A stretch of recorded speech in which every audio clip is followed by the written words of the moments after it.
Off Balance is a significant episode for a few reasons. Talia Al Ghul is first introduced here in a story based on a comic from the 70s. It acts as a prelude for what's to come, as one of Batman's most dangerous enemies is shown waiting in the wings. The Society of Shadows has infiltrated Gotham in order to steal a new high-tech weapon being shipped to Wayne Enterprises. Batman is on the case as he battles their leader, Vertigo, but Bruce also finds an unlikely ally in the mysterious Talia. She seems to know much about their operation, and claims her father is trying to stop Vertigo as well. Together, they attempt to halt the plans of the eye-patched criminal and his underlings before the Society of Shadows escapes with the dangerous ultrasonic drill. Len Wein returned to write this episode, modeled after Detective Comics number 411 from 1971. Titled Into the Den of the Death Dealers. The story was written by Dennis O'Neil and told the tale of Batman and Talia's first meeting.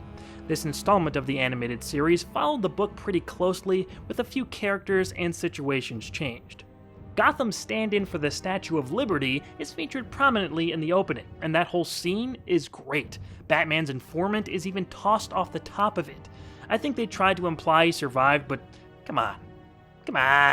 The hook that sequence gave us for the rest of the story is delivered effectively as we're introduced to the Society of Shadows. Otherwise known as the League of Shadows or the League of Assassins, this organization is pretty well known among Batman fans for their appearances in the books and animated/live-action movies that would follow this episode. The villain Vertigo is the main antagonist in Off Balance, and the apparent leader of the Society of Shadows. In the comics, there's a Green Arrow villain called Count Vertigo that later appeared in other DC TV properties, but he's portrayed a bit differently here. His eye patch gives off some kind of radiation that distorts his victim's visual perception. This gave the animation team at Sunrise the opportunity to create some exaggerated, surreal imagery. Those scenes were unique and without a doubt the most signature aspect of this installment. It's another one of those elements that have stuck with me since first seeing it in the 90s, so even though this is Vertigo's only appearance, it is a memorable one for me. Spoilers from here on out. There is a twist I'll mention in a minute, but it's an obvious one. Vertigo ends up falling out of the bell tower in the monastery he was hiding out in with his henchmen.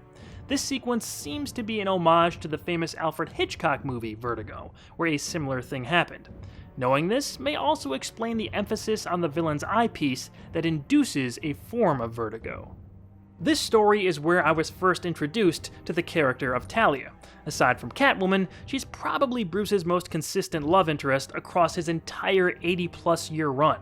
There have been others, but in more recent years, the addition of Damian Wayne, the son of Bruce and Talia, has made her influence even more prominent. She ends up having a lot of history with Bruce throughout the DCAU. This is previewed by Talia unmasking Bruce and discovering his identity in her first appearance. Guess he wasn't thinking about identity protection as much as some of his future counterparts. It's interesting because in the production order, they chose to give us an entire episode with Talia before focusing fully on her father, Ra's al Ghul. It's a nice little preview for what's to come, and the ending revelation that she was a part of the Society of Shadows from the beginning led to a small cameo with Ra's at the end. He only has a couple lines, but makes it clear that his business with Batman is far from finished. Talia did end up getting away with the ultrasonic drill, but Bruce sabotaged it before handing it over. This mistrust between Batman and the Al Ghuls often overshadows the respect among them and romantic feelings between Wayne and Talia. As for Ra's himself, he'd soon have his day that we'll talk about later this month. This episode is memorable for me and notable in the mythology of the show, but it's nothing fantastic. There are a few good scenes, but the promise of Ra's showing up down the road is what its main purpose seemed to be. In terms of a recommendation, I'm on the fence. We do get some classic Alfred sassiness. Alfred, you're brilliant.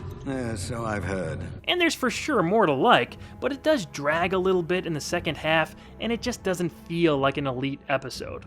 You could probably jump into the Demon's Quest and not miss a beat, but if you're a big Talia or Ra's al Ghul fan, you'll likely have a good enough time with Off Balance. As you said, Detective, this is not over.